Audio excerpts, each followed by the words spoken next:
Hello la petite famille, moi c'est Gaëlle, diététicienne au sein de Ma Petite Assiette. Je vous souhaite la bienvenue dans le podcast qui vous guide et vous accompagne en nutrition périnatale et pédiatrique.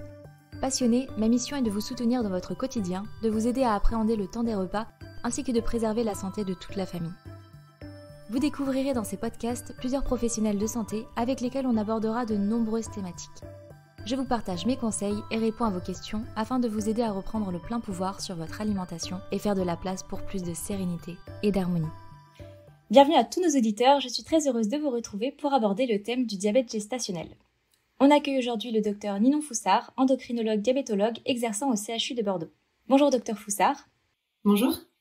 Pouvez-vous pour commencer vous présenter à nos auditeurs ? J'ai terminé mon internat en novembre 2021. Donc, j'ai fait un internat d'endocrinologie et orienté principalement en diabétologie et en nutrition.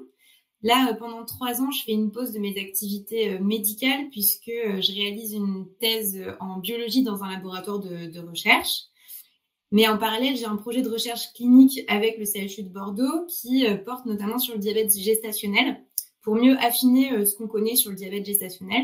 Puisqu'on a actuellement des recommandations de dépistage et de suivi qu'on va donc aborder aujourd'hui. Et à l'hôpital de Bordeaux, on va tester une nouvelle façon de dépister, une nouvelle façon de suivi en cas de diabète gestationnel avéré et voir ce que ça donne. C'est-à-dire est-ce que ça marche mieux ou pas que les techniques et les recommandations actuelles. Et donc ensuite, je reviens exercer en tant que diabétologue nutritionniste à l'hôpital, mais à partir de fin 2024.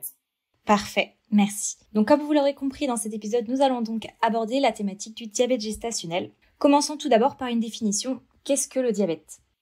Alors quand on parle de diabète en général, donc dans la population générale, en fait ça comprend plusieurs types de diabète qui n'ont pas la même physiopathologie. En fait, ils n'ont pas le même mécanisme qui va déclencher la maladie. Et quand on parle de diabète, on se base sur une définition qui est purement biologique.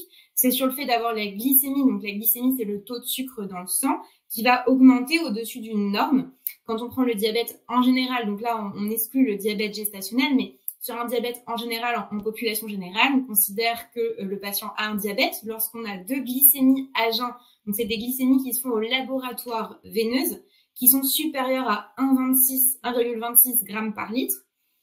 Et en fait, si le patient présente des symptômes d'hyperglycémie, dans ces cas-là, on prend une glycémie veineuse supérieure à 2 grammes par litre, mais c'est quel que soit le moment de la journée, qu'on soit à jeun ou pas.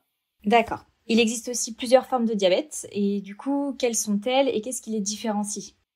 Alors, lorsqu'on est en dehors d'une grossesse, la grande majorité des diabètes en France, c'est des diabètes de type 2. Et c'est un diabète qui va évoluer de façon très lente. C'est une apparition qui va être insidieuse, initialement, qui est sans symptômes. Et de par notamment son mécanisme, de par sa lente évolution, ça va toucher surtout des patients plus âgés que le diabète de type 1. Donc on diagnostique un diabète de type 2 classiquement vers 50-60 ans, même si de plus en plus on les diagnostique chez des patients plus jeunes. Et en fait, ce diabète, il est lié à un ensemble de facteurs. C'est pas un seul facteur de risque qui va déclencher la maladie. Donc, parmi les facteurs de risque, il y a notamment le surpoids, puisque le fait d'avoir un surpoids, une obésité, ça va rendre l'insuline moins efficace. Donc, on appelle ça l'insulino-résistance. Et au début, le pancréas, il s'adapte, c'est-à-dire il va fonctionner un peu plus, il va fournir un peu plus d'insuline, ce qui fait qu'on contrôle encore le taux de sucre dans le sang. Et puis, progressivement, ces glycémies, elles vont être de moins en moins bien contrôlées. Et donc, si on n'a pas de dépistage à ce moment-là, ça continue de monter et la glycémie peut arriver des fois franchement élevée. Et à ce moment-là, il y a l'apparition de symptômes d'hyperglycémie. Alors même que quand on fait du dépistage en population générale, on peut diagnostiquer un diabète donc sur ces glycémies qui montent alors que le patient n'a pas de symptômes. Et la capacité en fait du pancréas à répondre à cette insulino-résistance, mais aussi les capacités d'utilisation du glucose, de stockage, de l'énergie, etc. Ça va être aussi variable sur le plan génétique. On n'est pas tous égaux par rapport à tout ça.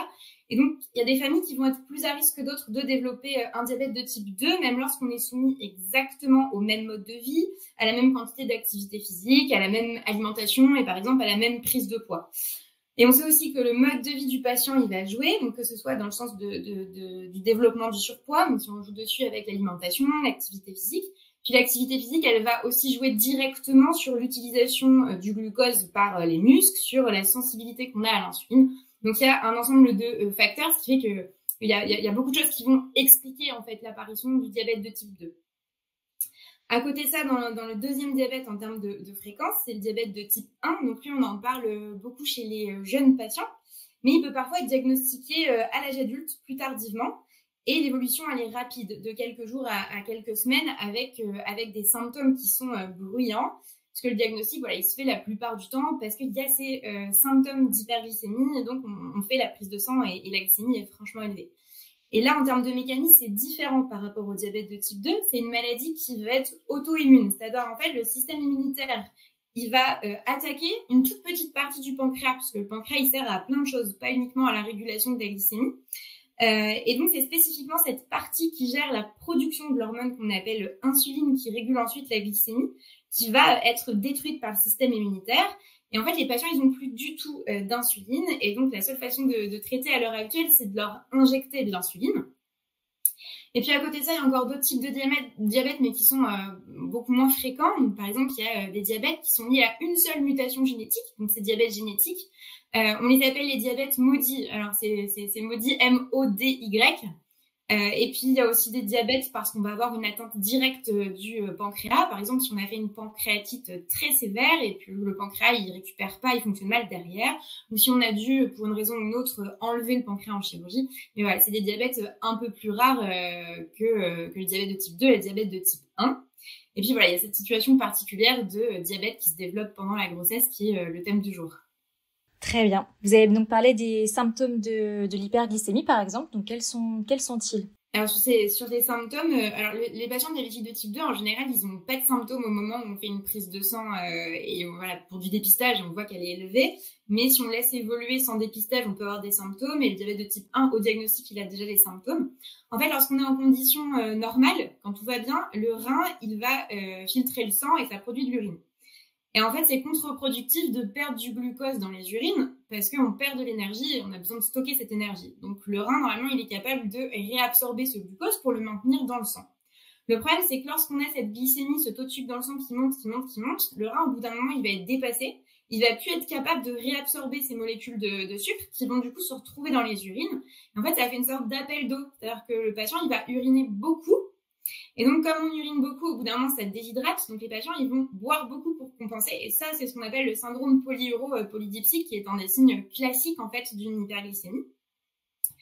Et il y a aussi, donc ça, c'est plus vrai dans le diabète de type 1 et ou dans un diabète de type 2, mais qui est vraiment très évolué. Quand on manque d'insuline, on a des symptômes liés à ça, parce que l'insuline, c'est une hormone anabolisante qui, en fait, va permettre de faire baisser la glycémie, mais pas que. Elle va permettre le stockage du glucose, l'utilisation aussi de glucose comme carburant pour notre corps. Et en fait, quand on n'a plus d'insuline, donc le glucose, il reste dans le sang, on est en situation d'hyperglycémie, mais le corps, il va devoir trouver un autre carburant pour fonctionner. Et donc, ça peut être les protéines, ça peut être les lipides. Et on va avoir ces patients qui ont une masse musculaire ou une masse au niveau adipeuse du tissu graisseux qui va venir diminuer avec une perte de poids. Et il y a aussi que, en fait, cette hyperglycémie, elle est là, elle est présente, mais c'est pas utilisable. Or, le cerveau, il utilise majoritairement du glucose. Donc, on va avoir des signes de régulation, comme normalement le corps est bien fait, en disant, bon, bah, là, comme si, en fait, il y avait plus de glucides, alors qu'il y en a plein dans le sang. Et ce qui fait qu'il y a des patients qui rapportent, j'ai plus soif récemment, mais ce que je bois, c'est surtout des litres de boissons très sucrées. Donc les gens, ils peuvent perdre du poids, et en fait, cette perte de poids sur la balance, elle va donc être liée à deux choses, parce que quand on est déshydraté, déjà, on pèse moins sur la balance, la perte d'eau, et puis il y a aussi la perte de réserve énergétique. Et ça, c'est quelque chose, voilà, quand on met de l'insuline aux gens, qui récupèrent une fois qu'on leur met de l'insuline, quoi. Oui, ok. Donc là, on a parlé d'hyperglycémie. Quels sont les symptômes d'une hypoglycémie, du coup, à l'inverse? L'hypoglycémie, déjà, elle va pas intervenir chez tous les patients diabétiques. C'est dans certaines conditions. Pour faire une hypoglycémie en cas de diabète, il faut soit avoir de l'insuline dans son traitement. Donc, les diabétiques de type 1, ils sont tous concernés. Parfois, les diabètes de type 2 ou les diabètes gestationnels vont aussi avoir de l'insuline. Ou alors, il faut un traitement qui va augmenter la production d'insuline. Donc, c'est certains traitements du diabète de type 2. Et en fait, les premiers symptômes qu'on va ressentir, c'est les symptômes qu'on ressent, qu'on présente en population générale, quand on n'a pas mangé depuis longtemps, qu'on a très faim. Par exemple, des fois, il y a un abus de langage, on dit à 11h30 du matin, vite que le déjeuner arrive parce que je me sens en hypoglycémie. Et en fait, on va pas faire une vraie hypoglycémie si il n'y a pas ces traitements. C'est juste que les signes d'alerte, en fait, c'est des signaux pour faire remonter la glycémie. Il y a des hormones de stress qui vont dire au corps de relarguer en fait les stocks de glucose, de diminuer la quantité d'insuline pour éviter en fait qu'il y ait une vraie hypoglycémie qui arrive. Et le problème chez les patients diabétiques, c'est qu'on a déjà injecté l'insuline, on a déjà pris nos médicaments, donc l'insuline elle est déjà sécrétée. Et on ne pourra pas avoir cette régulation. Donc sans régulation, la glycémie elle va continuer de chuter. Donc au début, c'est des symptômes de sueur, de tachycardie, de palpitation, de tremblement. Et donc à ce moment-là, si on prend la glycémie par exemple capillaire au bout du doigt, on a une glycémie en dessous de 0,70 g par litre. Et puis, si on ne resucre pas, la glycémie, elle va continuer de chuter. Et à ce moment-là, on va avoir des signes neurologiques. Ces signes neurologiques qui sont un peu propres à chaque patient. Et puis, si on ne resucre toujours pas, en fait, le cerveau, il n'y arrive plus. Et là, on est carrément sur des pertes de conscience, de connaissance. Et donc, dès les premiers symptômes d'hypoglycémie, il faut prendre sa glycémie. Si elle est en dessous de 0,70, on arrête ses activités, on se repose. Et là, il faut prendre tout de suite du glucose, du sucre rapide, donc 15 grammes, ce qui équivaut par exemple à 3 fraises tagada, un verre de jus de fruits. Donc ça, chaque patient a cette technique de resucrage. Mais pour remonter vite, en fait, il faut du sucre. C'est-à-dire, par exemple, si on prend un carré de chocolat où il est écrit que dans le carré, il y a 15 grammes de glucides, en fait, il y a aussi des lipides. Et donc, du coup, le temps de digestion, il est allongé et ça va pas remonter dans les 15-30 minutes. Donc, il faut vraiment du sucre pour se resucrer rapidement. Ok, donc sur toutes ces formes, en effet, tant que c'est rapide et que c'est principalement des glucides et du sucre en soi, on peut y aller et ça va resucrer rapidement. Ça va absorber du coup directement dans le sang et ça va augmenter la glycémie du coup. Et donc, comment varie la glycémie au cours d'une journée type ? En fait, au cours d'une journée type, il n'y a pas de règle absolue. Quand on n'a pas de diabète en population générale, dès qu'on va manger, la glycémie, elle monte un peu, le temps que le pancréas, en fait, sécrète de l'insuline, et puis la glycémie, elle va redescendre. C'est juste qu'elle va rester contrôlée, elle va rester dans les normes. Et si on fait un peu plus d'activité, par exemple, une activité physique en endurance, marcher, nager, courir, bon là, je parle pas de l'ultra-trail sur des activités classiques de monsieur et madame tout le monde, la glycémie, en fait, elle va diminuer parce que le muscle pompe du glucose, mais pareil, en fait, la glycémie, elle va pas entraîner une hypoglycémie en dessous de la norme. Ça, dans ces cas-là, c'est des conditions sur le trail. Et encore, sur les courses longue durée, les gens se resucrent justement pour éviter ça, ils font des collations. Et en fait, comme il y a beaucoup de facteurs qui jouent sur la glycémie, on a l'insuline, mais il y a aussi plein d'autres hormones qui participent un peu à la régulation de la glycémie. Il y a aussi tout ce qui est le mode de vie, le rythme alimentaire, ce qu'on a mangé, c'est pas forcément la même chose que le déjeuner de la veille. La quantité d'activité physique, ça varie d'une journée à l'autre. Donc en fait, si on posait des capteurs de glycémie à des gens qui n'ont pas de diabète, on verrait que d'une journée à l'autre, ça fait pas la même chose en fait. Et en fait, les patients diabétiques, effectivement, on les surveille. Et en fait, on a défini des normes pour vérifier que la glycémie était bien, entre guillemets, contrôlée entre les normes. Mais sur quelqu'un qui n'a pas de diabète, on regarde pas les courbes, en fait. Normalement, le pancréas, il est capable de réguler automatiquement pour éviter une hyperglycémie et une hypoglycémie. Et on est d'accord que le même repas sur 2 diabétiques n'aura pas le même effet sur la glycémie. Oui, là aussi. Et que le stress également est un facteur environnemental qui également joue sur la glycémie, c'est ça ? Alors, chez un patient diabétique, effectivement, le fait d'avoir un épisode de stress fait monter la glycémie. Donc, c'est pour ça que je parlais d'une glycémie qui chute en cas d'activité physique en endurance, parce que c'est une activité qui est pas, si on court toujours au même rythme, qui est pas, entre guillemets, stressante pour le corps. Par contre, si on fait faire des fractionnés à quelqu'un, on leur demande d'accélérer puis de ralentir, ou des sports de combat ou ce genre de choses, on voit même de façon étonnante qu'il y a une activité physique, les muscles dépensent du glucose, mais des fois, ça fait même monter les glycémies à cause de ce stress lié à l'activité. Donc ouais, une réunion stressante, on est en train de rater le bus, ça fait stresser. Il y a le fait d'être malade aussi. Donc, quand on a un patient diabétique qui a un rhume, donc il y a toutes ces hormones de stress qui vont faire monter la glycémie, donc de façon temporaire, quoi, en fait, le temps que le rhume rentre dans l'ordre, quoi. Donc oui, il y a vachement de choses qui jouent dessus. Il y a pas que l'insuline, et c'est pour ça que qu'il faut suivre et qu'il faut évaluer en permanence tous les jours, quoi. Et ça, et adapter du coup ces injections d'insuline en fonction de son cas et de la journée. C'est ça. Très bien. Donc vous avez parlé donc des valeurs d'une glycémie à jeun supérieure à 0,26 g par litre pour en effet diagnostiquer le diabète notamment ou 2 g par litre s'il y a des symptômes.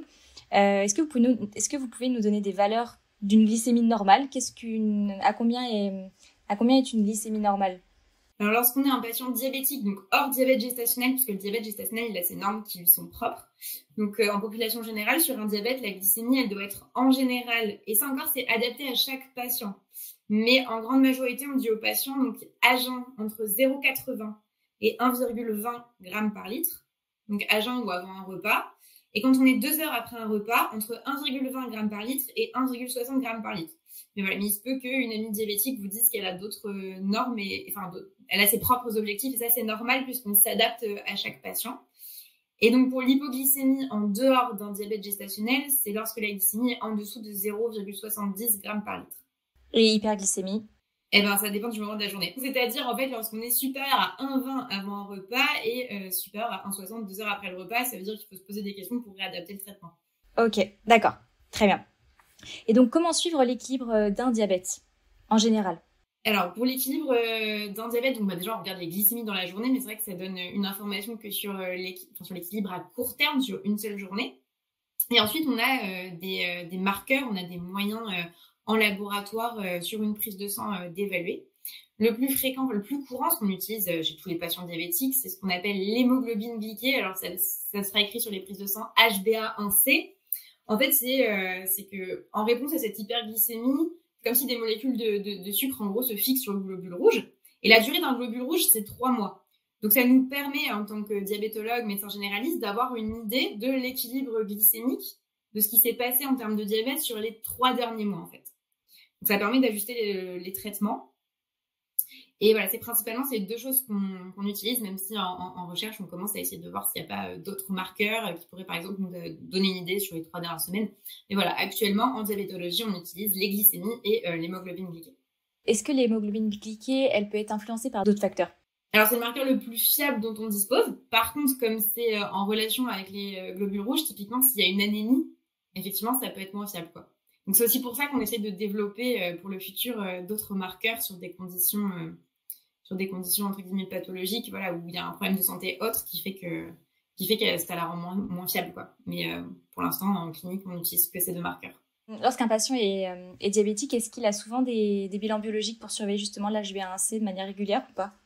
Oui, comme c'est sur les 3 derniers mois, en fait, on fait le bilan tous les 3 mois en général. Et donc, vous avez parlé de l'insuline tout à l'heure, qui a un rôle important pour réguler le diabète et la glycémie. On entend également parler souvent du glucagon. Voilà, sur les patients diabétiques, ils ont, sauf diabète très particulier, ils ont du glucagon. Donc, en fait, en situation normale, l'insuline et le glucagon sont censés fonctionner en fait en mode coordonné, et parce qu'ils ont des actions qui sont contraires. C'est-à-dire que l'insuline, elle va effectivement faire baisser le taux de sucre dans le sang. Et ce qui va se passer, c'est que le glucagon, il va être là pour le faire remonter quand il y a besoin. Typiquement, quand on est à jeun, le glucagon, l'objectif, ça va être de taper dans les réserves de glucose et de faire remonter cette glycémie pour éviter une hypoglycémie. Donc, il faut qu'elle fonctionne en coordonnée, sinon c'est contre-productif. Et on l'utilise d'ailleurs chez des patients, notamment par exemple un patient diabétique de type 1 qui a de l'insuline, donc qui a risque de faire des hypoglycémies. Et quand on a une hypoglycémie très sévère où le patient perd connaissance, il peut pas se resucrer en mangeant du sucre. Et donc, du coup, on utilise le glucagon qui existait initialement que sous forme injectable, mais qui commence à être développé sous d'autres formes. Et notamment, on a la forme au niveau nasal, ça passe par les muqueuses nasales. Et donc, lorsqu'on a ce glucagon, ça permet de faire remonter le taux de sucre dans le sang. Et c'est sûr que voilà, on ne l'injecte pas en clinique normale, puisque un patient qui a une atteinte des îlots qui synthétisent l'insuline, il a du glucagon encore. Ok. C'est pas les mêmes cellules au niveau du pancréas, en fait. Ok, ça marche. Donc maintenant qu'on a vu un petit peu tout le diabète de manière générale, on va cibler le diabète gestationnel. Est-ce qu'on peut ranger le diabète gestationnel dans une des catégories de diabète dont nous avons parlé? Alors oui, parce que en fait, le diabète gestationnel, il ressemble à la physiopathologie, au mécanisme du diabète de type 2. En fait, ce qui se passe au cours de la grossesse, donc ça c'est sur toutes les grossesses, chez toutes les femmes, il y a ce qu'on appelle une insulino-résistance qui s'installe et qui va monter progressivement tout au long de la grossesse. Et ça, en fait, c'est médié par les hormones de la grossesse. Et ça a un objectif, c'est que l'objectif, c'est d'apporter en continu des nutriments, en fait, au fœtus. Parce que lui, il en a besoin en continu, alors que nous, êtres humains, on mange de façon discontinue. On a des repas matin, midi, soir, parfois des collations. Mais lui, il lui faut les nutriments en permanence. Et donc, normalement, le pancréas, il est censé s'adapter à cette insulino-résistance. Et donc, on a normalement une sécrétion d'insuline qui va augmenter pour que la glycémie, elle reste dans les normes. Et le problème, c'est que chez certaines femmes, on va avoir le pancréas qui réagit moins bien. Et donc, les glycémies, elles vont monter un peu trop. Donc là encore, il y a plusieurs facteurs qui vont jouer, en fait. Par exemple, le surpoids qui fait qu'il y a peut-être déjà une insulino-résistance qui est présente. Donc, la grossesse augmente encore l'insulino-résistance. ou le fait d'avoir un pancréas qui a une réserve moindre que d'autres, donc un peu voilà comme les facteurs de risque de diabète de type 2, où on disait que c'est multifactoriel. Et donc, ça partage par rapport au diabète de type 2 les mêmes facteurs de risque et le même mécanisme. Donc oui, il ressemble surtout au diabète de type 2.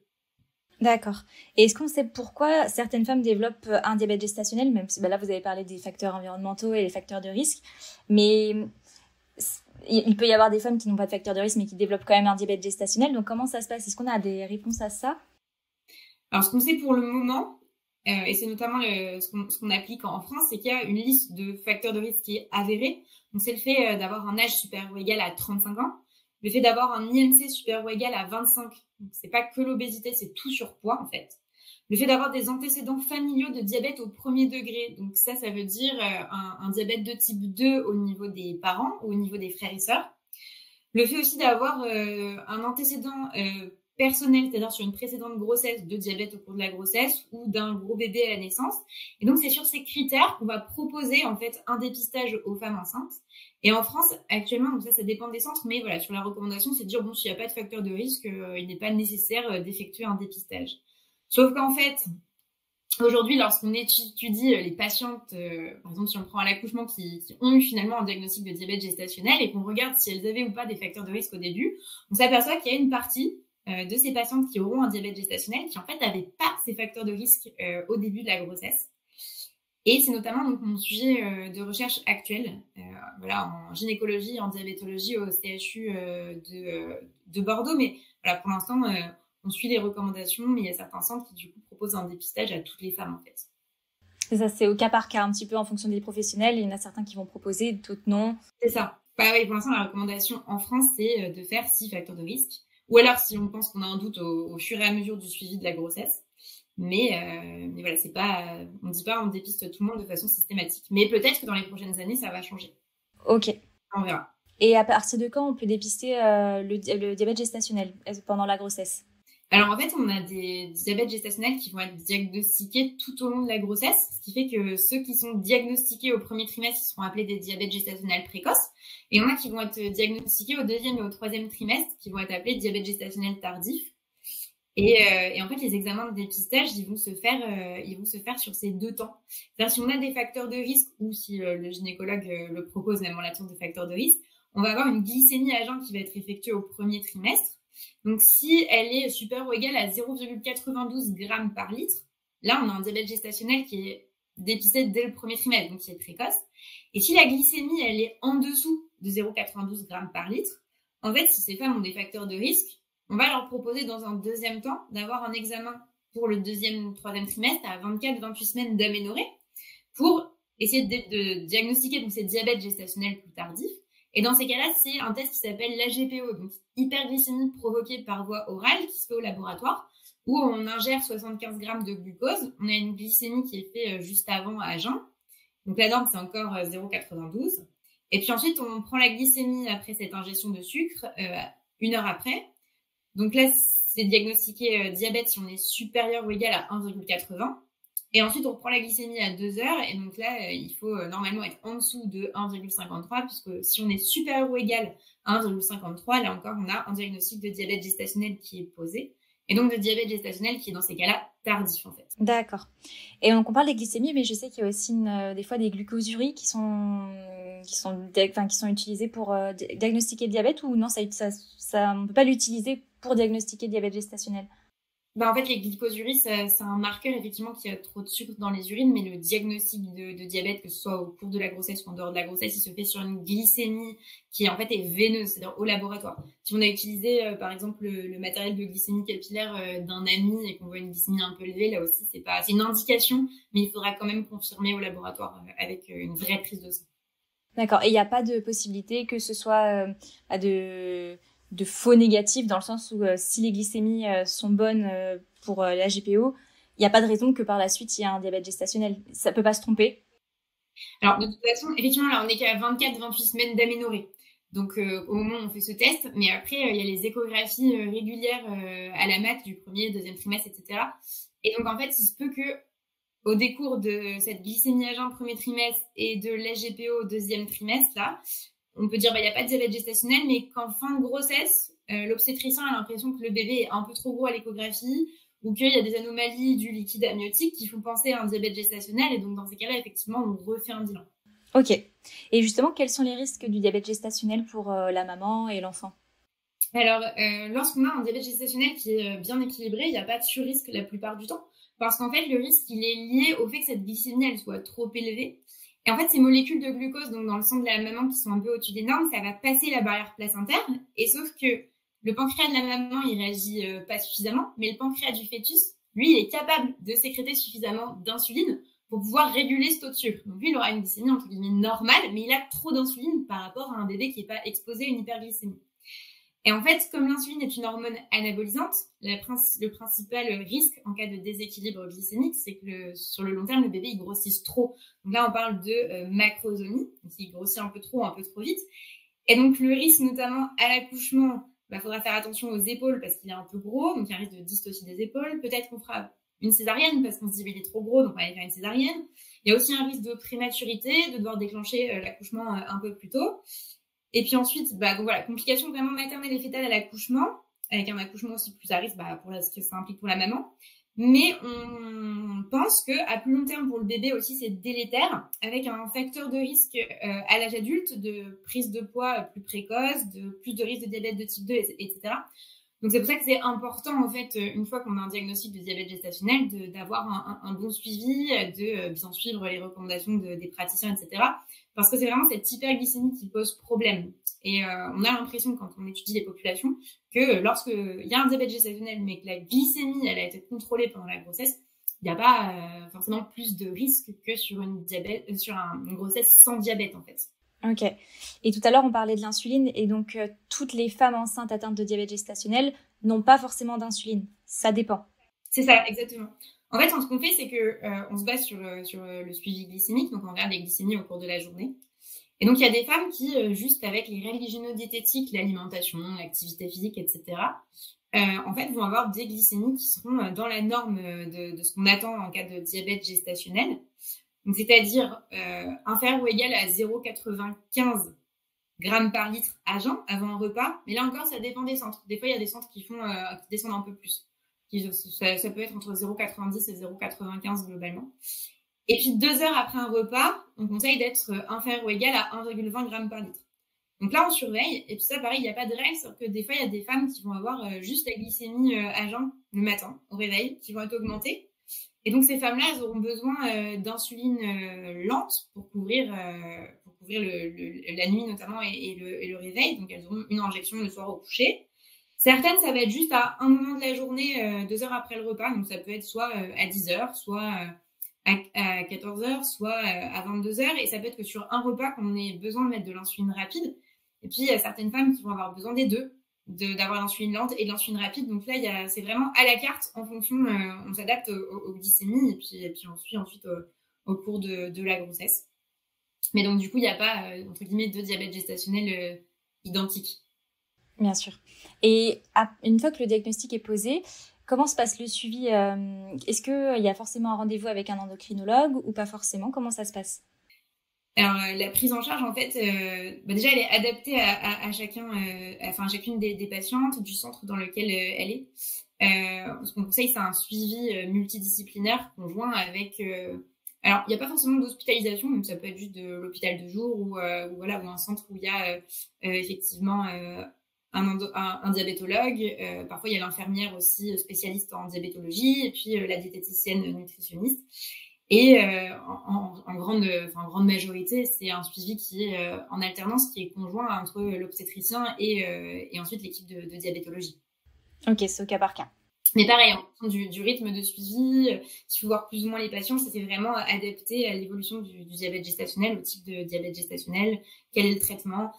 Donc voilà, on peut voir des patientes plus ou moins fréquemment en fonction de leur glycémie, quoi. Et donc, comment suivre l'équilibre d'un diabète gestationnel finalement ? Alors, le marqueur qu'on utilise dans la population générale, l'hémoglobine glyquée, il nous embête un peu pendant la grossesse parce qu'il y a des modifications des globules rouges et de l'hémoglobine au cours de la grossesse, ce qui fait que c'est moins fiable qu'en dehors de la grossesse. Il y a certains centres qui le font, mais en fait, ça donne une indication. Mais on ne prendra pas les décisions sur cette hémoglobine glyquée. Les décisions, elles sont prises en fait vraiment sur le cycle de glycémie, sur les glycémies de la journée en fait. C'est vraiment comme ça qu'on adapte le traitement. Est-ce qu'il y a des outils qui facilitent le quotidien des femmes qui justement ont un diabète gestationnel? Alors en fait, ce qui est super dur, c'est de se rappeler de la glycémie de la veille, à quel moment, etc., ce qu'on a mangé. Ensuite, une fois qu'on a les injections d'insuline, quelle dose d'insuline on a fait, à quel moment. Comme en plus, à chaque fois, on doit adapter sa dose d'insuline par rapport à ce qui s'est passé la veille. Donc, c'est vrai que le carnet glycémique, il est indispensable. Après, sous toutes ses formes. C'est-à-dire que traditionnellement, il y avait le carnet papier qui n'était pas forcément le plus pratique. Mais aujourd'hui, avec les objets connectés, les smartphones, il n'y a pas de souci si on note les glycémies sur un smartphone. Il y a même certains centres ou certains diabétologues qui ont accès à des plateformes de télésurveillance et de suivi avec des systèmes de Bluetooth notamment où en fait à distance on a accès à l'ensemble du carnet glycémique de la patiente, ce qui permet d'adapter. Donc ouais, ça me semble compliqué en fait d'avoir un diabète gestationnel et de pas noter ce qui se passe en fait. Est-ce que c'est grave si une patiente a eu un midi une hyperglycémie? Est-ce que là, ça aura les risques dont on a évoqué précédemment ou non? Ça, il y a hyperglycémie. Si il y a une fois où la glycémie monte parce qu'il y avait un repas inhabituel et que ça redescend et que le lendemain c'est à nouveau contrôlé, c'est effectivement pas le même risque que des diabètes gestationnels où pendant un mois, par exemple, les glycémies sont extrêmement élevées et elles sont restées élevées pendant un mois. Ouais, il faut pas attendre de consulter non plus quand on voit les glycémies qu'elles sont pas équilibrées au fur et à mesure. Il faut pas attendre de consulter. Oui, c'est ça. C'est-à-dire que si on surveille que le diabétologue a dit je vous revois pas avant, par exemple, un mois parce que là tout va bien, et puis que la semaine d'après les glycémies ça fait 2 jours, 3 jours qu'elles montent, là effectivement il faut recontacter son obstétricien ou son diabétologue. Oui. Très bien. Et est-ce que le diabète gestationnel peut perdurer après la grossesse? Alors classiquement, il ne perdure pas, il régresse. Dans la grande majorité des cas. Il y a quelques fois où effectivement, quand on regarde ce qui se passe à 1 mois, 3 mois, on voit les glycémies qui sont encore élevées et on passe en diabète de type 2. Mais là, c'est des situations où en fait, entre guillemets, la glycémie était sans doute déjà un peu border dans le sens où on était peut-être en état prédiabétique en fait avant d'avoir la grossesse, sur un prédiabète de type 2, que pendant la grossesse on n'est pas sur un diagnostic de diabète de type 2 puisque au premier trimestre de la grossesse par exemple, sur la glycémie à jeun elle est franchement élevée, qu'elle est supérieure ou égale à 1,26 g par litre, on se dira que c'est un vrai diabète qui était préalable à la grossesse, et c'est juste que il n'y avait pas eu de bilan de dépistage réalisé donc on ne savait pas. Mais si on est entre par exemple 1 et 1,26, on n'est pas sur un diabète préalable à la grossesse, mais peut-être que on était un peu border et par exemple la prise de poids pendant la grossesse, tout ça fait que on développe un réel diabète de type 2 qui a été traité, pris en charge comme un diabète gestationnel et qui ne régresse pas, mais c'est pas la majeure partie des patients. La majorité en fait ont un diabète gestationnel qui va régresser. Mais ce diabète gestationnel en fait c'est un signal d'alerte, puisqu'on voit que dans des conditions où on soumet le pancréas à une insulinorésistance plus élevée, en fait, ce pancréas, il a du mal à réagir. Donc là, c'est transitoire. Mais ensuite, on va vieillir, on va peut-être aussi prendre du poids dans les années à venir et donc faire augmenter cette insulinorésistance. Et du coup, c'est quelque chose qu'il faut un peu garder en tête. C'est-à-dire que tous les conseils qu'on a reçus pendant la grossesse pour le diabète gestationnel, que ce soit d'alimentation, d'activité physique, c'est pas quelque chose qui doit durer juste 9 mois et on se dit, c'est bon, maintenant, hop, on oublie.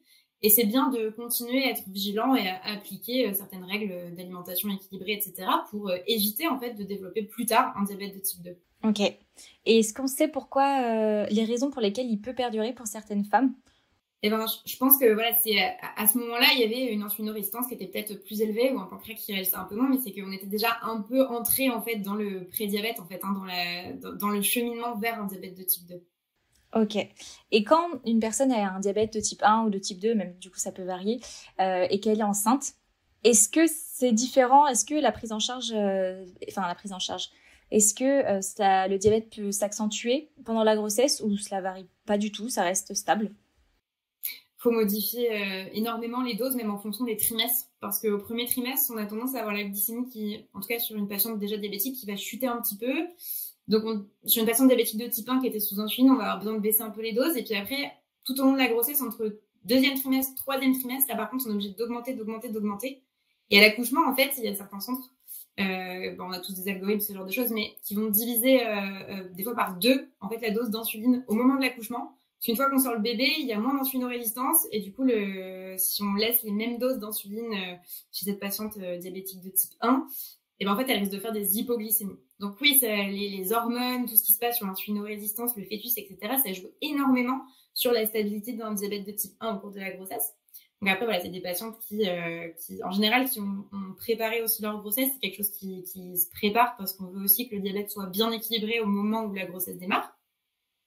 Et donc, c'est un suivi ensuite coordonné entre l'équipe de diabétologie et l'équipe de gynécologie obstétrique. Après, lorsqu'on a une patiente qui est diabétique de type 2 et qui démarre une grossesse, donc là encore, en général, ça se prépare, c'est suivi conjoint. Ça se prépare d'autant plus que les patientes diabétiques de type 2 jeunes, donc voilà, de 30, 40 ans, qui vont tomber enceintes, c'est en général des diabètes qui sont traités par antidiabétiques oraux ou injectables, mais qui ne sont pas de l'insuline. Et en fait, on arrête ces traitements au cours de la grossesse. Donc, ça se prépare, il y a un changement de traitement à faire. Et le traitement au cours de la grossesse, ce sera uniquement de l'insuline. D'accord, et après la grossesse, ils reprennent les antibiotiques oraux. C'est ça. Ok. Si les antibiotiques oraux suffisent à contrôler le diabète après la grossesse, oui, effectivement, on reprend le traitement classique, le traitement habituel de la patiente. Et en fait, on sait pas exactement, c'est toute la problématique même pour d'autres médicaments en dehors du diabète. C'est-à-dire que les études cliniques qu'on fait pour visualiser si un traitement est sécure ou pas, on le fait pas sur les femmes enceintes en fait. Donc on se méfie. Et donc voilà, normalement, au cours de la grossesse, on veut bien des traitements par insuline, parce que ça c'est safe, mais on ne sait pas trop sur les traitements par voie orale, quoi. Ok. Et du coup, les risques d'un diabète gestationnel pour la maman et pour l'enfant sont les mêmes que pour quelqu'un qui a un diabète et qui est enceinte? Ou non, c'est quand même pas pareil, les risques sont pas les mêmes? Les risques de complications? Ouais. En fait, en général, le fait d'être déjà diabétique, c'est des hyperglycémies qui vont être plus élevées. Donc, mais ça reste le même mécanisme, en fait. C'est ce qui pose problème, c'est vraiment le fait d'avoir une glycémie trop élevée dans le sang qui va ensuite être transmise par le placenta. Donc, il faut contrôler cette hyperglycémie, en fait. Ok. Et donc, on rappelle aussi que le diabète, c'est une maladie chronique. Bien que du coup, pour le diabète gestationnel, c'est vrai que c'est un peu à part parce que, bon... C'est une sorte de signal d'alerte, en fait. On visualise, en fait, potentiellement ce qui pourrait arriver dans 10, 15, 20 ans. Et il y a des femmes qui font un diabète gestationnel et puis qui, derrière, ne développeront jamais, en fait, de diabète de type 2. Mais voilà, c'est une sorte de signal d'alerte en disant il va falloir peut-être être un peu plus vigilant dans les prochaines années, dans le futur, faire par exemple une prise de sang une fois par an, une fois tous les 3 ans, mais là ça dépend aussi avec le médecin généraliste, juste pour voir où est-ce qu'est la glycémie à ce moment-là, et donc pour dépister, diagnostiquer des futurs diabètes de type 2 bien plus précocement que si on attend l'apparition de symptômes. Ouais, c'est vraiment une sorte de signal d'alerte en fait, d'avoir eu ce diabète au cours de la grossesse et ensuite par la suite d'en profiter pour faire attention à sa santé et pour faire attention au dépistage. Et on est d'accord que là c'est un petit peu à part, mais on est d'accord que y a des études qui sont en cours pour savoir pour soigner le diabète ou non, on sait que ça se soignera jamais et que on va pas chercher ça n'existera pas, ou alors on réfléchit à des solutions et à des traitements de fin de diabète. Ah si, il y a énormément d'études, il y a plein de laboratoires de recherche qui s'intéressent au sujet, puisque c'est quand même une maladie chronique conséquente qui augmente, que ce soit le diabète de type 2 ou même le diabète de type 1. On ne sait pas encore exactement pourquoi, mais parce que c'est autonien, mais en fait, on voit qu'il y a de plus en plus de cas. Et donc oui, c'est l'espoir de se dire que peut-être qu'un jour, on arrivera à guérir et à mettre des patients complètement en rémission. Mais donc pour l'instant, non, on continue en tout cas le diabète de type 1 ou le diabète de type 2 à traiter. Après, le diabète de type 2, quand il est pris en charge précocement, donc on arrive des fois à réguler juste avec l'alimentation, l'activité physique, mais voilà. Mais en fait, une fois qu'effectivement on a mis un pied dans la maladie, il faut être vigilant toute sa vie. Donc c'est pas, on reste diabétique toute sa vie, c'est juste qu'il est contrôlé par différentes manières. Mais ensuite, en termes déjà de technicité de traitement, enfin là, ces dernières années, la recherche elle avance à une vitesse folle. Donc pour tout ce qui est même voilà, les stylos d'injection d'insuline, les méthodes de suivi pour des patients diabétiques de type 1, il y a tout ce qui est pompe, capteur, ça avance énormément. Et puis après, pour le diabète de type 2, tout ce qui est antidiabétique oraux aussi, on a plein de nouveaux qui viennent de sortir, qui continuent de sortir. Donc Donc là, on a un arsenal thérapeutique qui est de plus en plus développé et qui va continuer à bouger et à se développer. Donc oui, peut-être qu'un jour, on saura remplacer complètement un pancréas. Parce que là, ça se fait pas de remplacer, de greffer un pancréas. Alors, il y a des techniques pour les patients diabétiques de type 1, alors dans certaines conditions, mais c'est pas encore super développé, mais il y a des centres qui travaillent dessus activement, ouais. Ok. Alors, donc du coup, on arrive maintenant à la fin de cet enregistrement, et avant de passer aux questions des parents, souhaitez-vous ajouter quelque chose que nous n'aurions pas évoqué dans cet épisode? Et ben, justement, on va parler alimentation, vaste sujet, donc je vous laisse expliquer à nos auditeurs l'alimentation du diabète gestationnel. Alors, en effet, petit rappel alimentaire, vous devez adapter votre alimentation pour votre santé et celle de votre bébé. Vos repas doivent contenir une source de protéines, donc viande, poisson, œufs, de légumes et de féculents pour équilibrer au mieux la glycémie. Pensez à intégrer des fibres au sein de vos repas, donc les féculents complets ou semi-complets, des légumineuses, donc tout ce qui va être pois chiches, lentilles, pois cassés, etc. Des oléagineux, donc les noisettes, les noix, les amandes, mais également donc, tout ce qui va être purée d'oléagineux, c'est très bien aussi. Des légumes et des fruits. Bien laver, n'oublie pas de bien laver vos légumes également. Si vos repas sont assez complets, 3 repas peuvent suffire, mais si vous voyez que vos glycémies ne sont pas bonnes, n'hésitez pas à fractionner vos repas. Donc faire des repas au lieu de faire 3 repas, vous allez faire 4, 5 repas qui ont été fractionnés. Les produits sucrés et les fruits ne doivent pas être consommés seuls. Il faudrait les entourer d'aliments sources de protéines ou de lipides pour limiter les hyperglycémies. Donc en effet, les protéines et les lipides vont permettre de limiter l'absorption et vont réduire la vitesse en fait d'absorption des glucides. Et n'oubliez pas de boire tout au long de la journée. Enfin, la pratique d'une activité physique adaptée à vos capacités, donc la marche, le yoga, la natation, la danse, la gym douce, tout ce qui peut vous faire plaisir et vous faire du bien, pour lequel vous vous sentez à l'aise de pratiquer, permet également de réguler votre glycémie. C'était le petit point alimentation. Est-ce que vous voulez rajouter quelque chose par rapport à ça? Non, c'était parfait. Parfait. Donc merci pour toutes ces informations, Dr Foussard. On va finir ce podcast avec les questions des parents. Première question. J'ai du diabète gestationnel à 1 mois de grossesse. Est-ce normal que cela arrive aussitôt? Donc ça peut. Alors, il n'y a pas de règle pour déclencher un diabète gestationnel. C'est-à-dire qu'on va des fois le dépister au 1er trimestre, donc ce qui est votre cas. Ça peut des fois être plus tardivement au 2e ou au 3e trimestre. Très bien. Est-ce que le diabète gestationnel peut revenir au cours des grossesses suivantes? Alors oui, il peut revenir. Parce qu'en fait, voilà, comme c'est lié à un état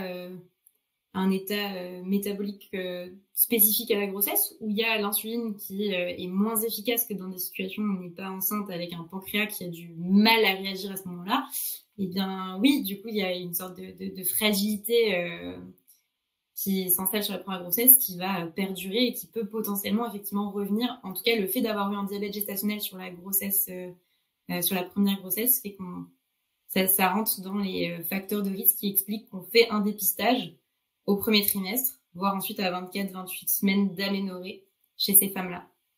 Très bien. Et dernière question dont on a un peu parlé, est-il fréquent de conserver le diabète après la grossesse? Alors, c'est pas le plus fréquent. Classiquement, lorsqu'on a un diabète gestationnel, il va régresser au moment de l'accouchement et ça va être un signal d'alerte de peut-être un développement ultérieur d'un diabète de type 2. Donc, en fait, on conseille aux gens de rester vigilants, de faire des prises de sang sur des glycémies, par exemple, une fois tous les 3 ans, et puis d'appliquer encore les règles d'alimentation et d'activité physique, les conseils qui ont été donnés au cours de la grossesse, ensuite de les appliquer aussi en conditions en dehors d'une grossesse, et puis pour toute la famille aussi, ça permet d'être en bonne santé pour toute la famille. Mais voilà, donc ça peut arriver, mais ça reste plus rare. Normalement, la plupart des diabètes gestationnels régressent. Donc merci beaucoup Dr Foussard pour toutes vos réponses et précisions. C'était Ninon Foussard et Gaëlle sur le thème du diabète gestationnel. Prenez soin de vous. Ce sera tout pour cet épisode qui laissera sûrement une porte grande ouverte à d'autres sujets tous plus intéressants les uns que les autres. Si vous avez des interrogations à propos de ce podcast, contactez-nous directement sur notre compte Instagram Ma Petite Assiette. Sachez que sur nos réseaux, nous lisons tous vos messages et commentaires. On répondra à vos questions autant que possible. Précisons que ce podcast ne remplace en aucun cas une consultation auprès d'un professionnel de santé. En cas de doute, pensez à consulter. J'espère que ce contenu vous plaira et pour que nous puissions toujours nous améliorer, partagez-nous vos ressentis sur nos réseaux sociaux. Je vous dis à très bientôt.